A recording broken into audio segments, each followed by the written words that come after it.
You have a message.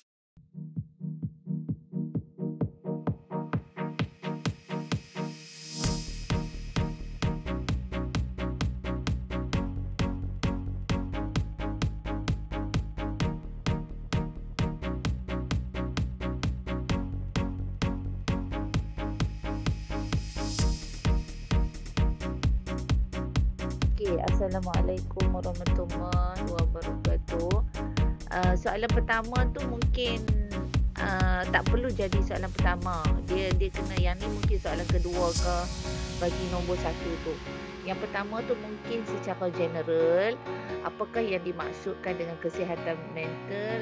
Mohon doktor terangkan mengenai perbezaan ke, di samping menerangkan perbezaan yang serius dan tidak serius. Kita nak berkenalan dulu dengan kesihatan mental tu. Itu soalan pertama. Soalan kedua, mungkin kita boleh tanya simptom awal yang patut diberi perhatian dan bagaimana masyarakat boleh mengenal pasti tanda-tanda masalah kesihatan mental. Okey, ini boleh jadi soalan kedua. Apakah perbezaan ni tak perlu? Sebab kita dah tanya dah tadi soalan pertama tu, apakah itu kesihatan mental dan wujudkah kesihatan mental yang biasa dan kesihatan mental yang serius. Mungkin doktor boleh jelaskan sekiranya ada. Kemudian apakah perbezaan antara tekanan biasa? Yang ni tak perlu dah lah ya. Kemudian apakah tanda amaran menunjukkan? Yang ni nombor 3 ni pun tak perlu. Sebab kita dah tanya dah yang pertama tadi, simptom tu dan juga tanda-tanda masalah kesihatan mental. Okey, yang keempat ni, apakah kesan jangka panjang jika masalah kesihatan mental tidak kawal? Okey, cadangan doktor kepada individu yang mungkin mengalami tekanan tapi takut atau tidak mahu mendapat rawatan. Okey. Yes, so setakat ni 4 lah. Satu, maksud kesihatan mental dan juga maksud kesihatan mental. Nombor 1, secara general. Nombor 2, tanda-tanda. Nombor 3, kesan. Nombor 4, cadangan. So, olah daripada situ saja. Itu untuk temu buat. Ada 4 soalan tu pun dah memadai.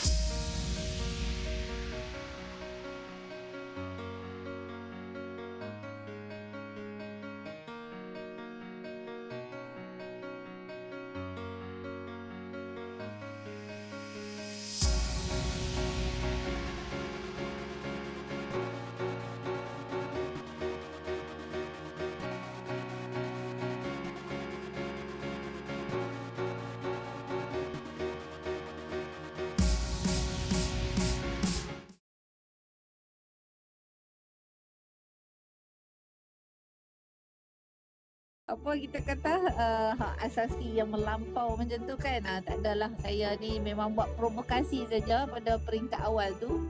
Cuma nak tengok keupayaan pelajar memberi hujah. Yang tu je lah pada peringkat awal tu, no?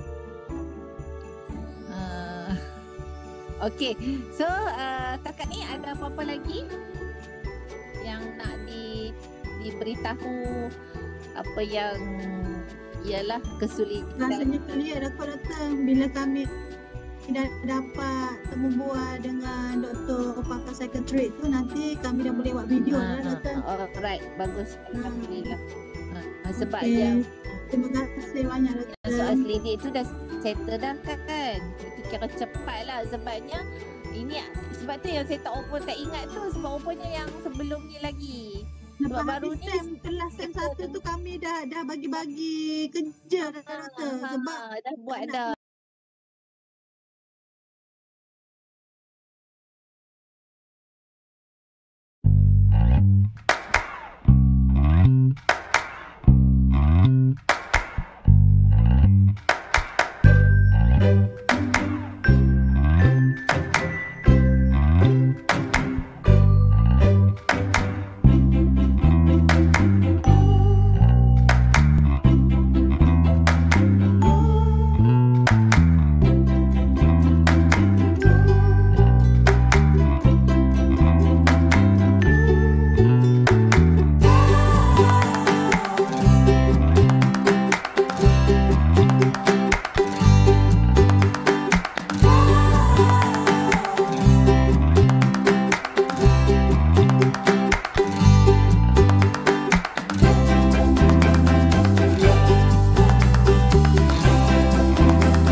Lepas tu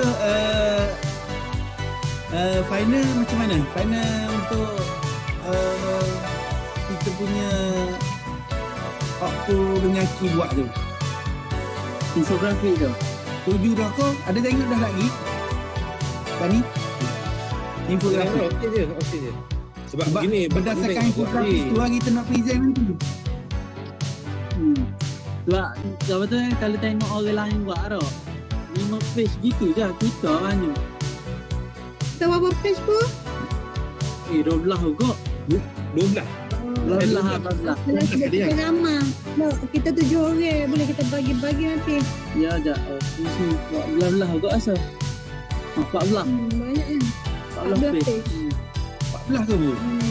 Kira dua sore lah. Sebab kita 7. Kita 7 orang. Okey ada. Beres ada. Untuk present. Lepas tu kira beres lah. Cuma kita kena teliti untuk present je lah. Betul. Kita kena teliti untuk present je lah. Dan pembahagian untuk present nanti kita tentukan bila.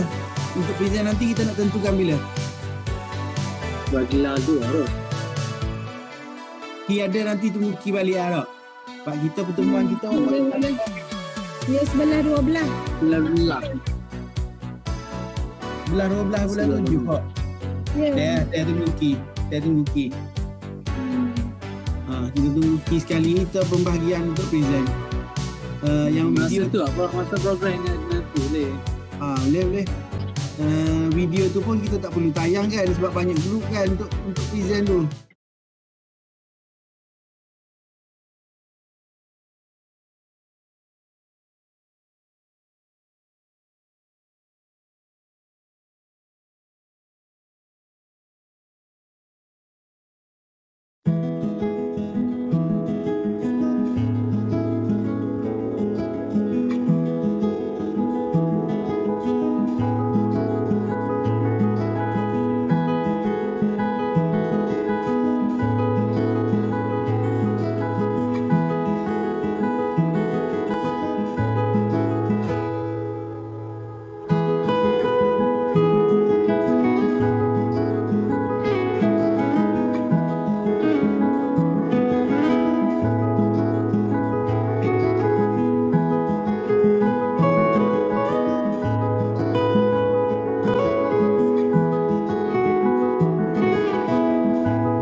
Untuk soalan pertama tentang kesihatan mental, jadi saya gunakan istilah daripada WHO, World Health Organization, Pertubuhan Kesihatan Sedunia.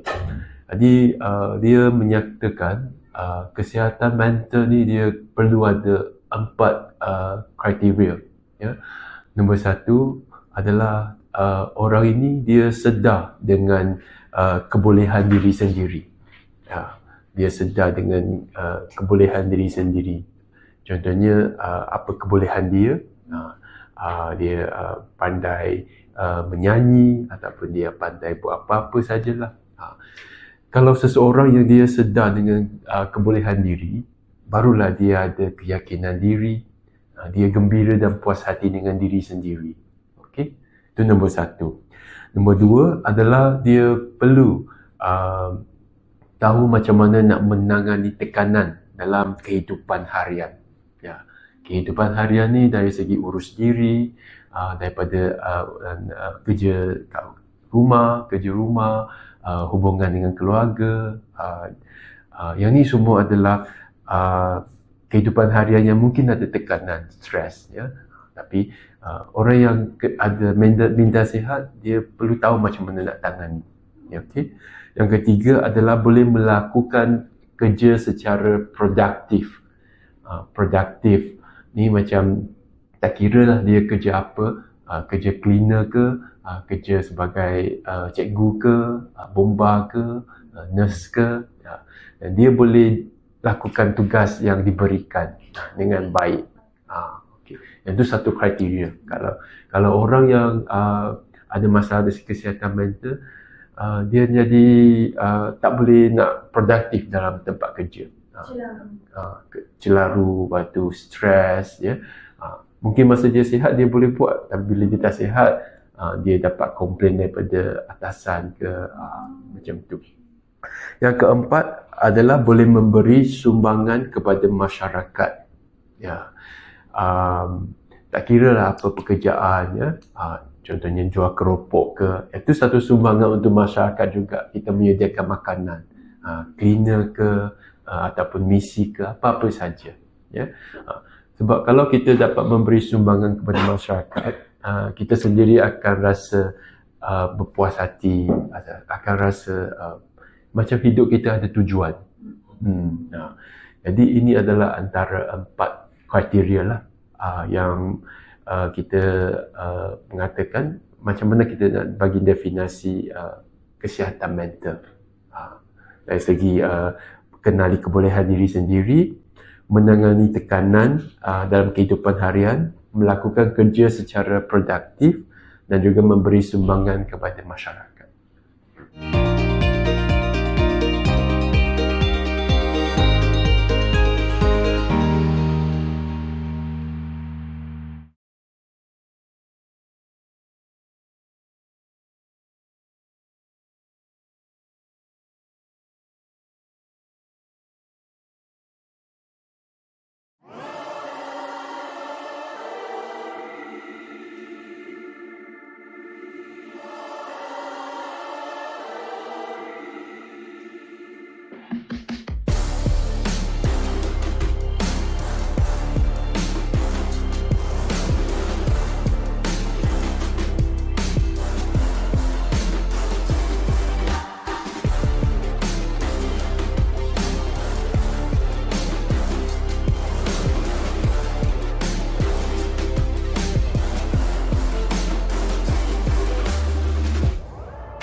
perempuan ni kalau bersemuka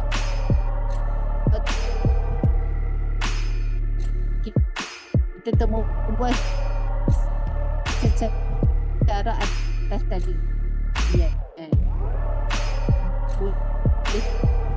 Okey, Muhammad Razuhar. Muhammad Razuhar, okey ke? Clear? Boleh. Dengar. Dengar. Sebab saya tadi awal-awal tu tak jelas dia sebab sangkut sini hujan. Tapi yang last tu dengar lah, tak apalah. Terima kasih lah atas tunjuk ajar dan Dr. tadi.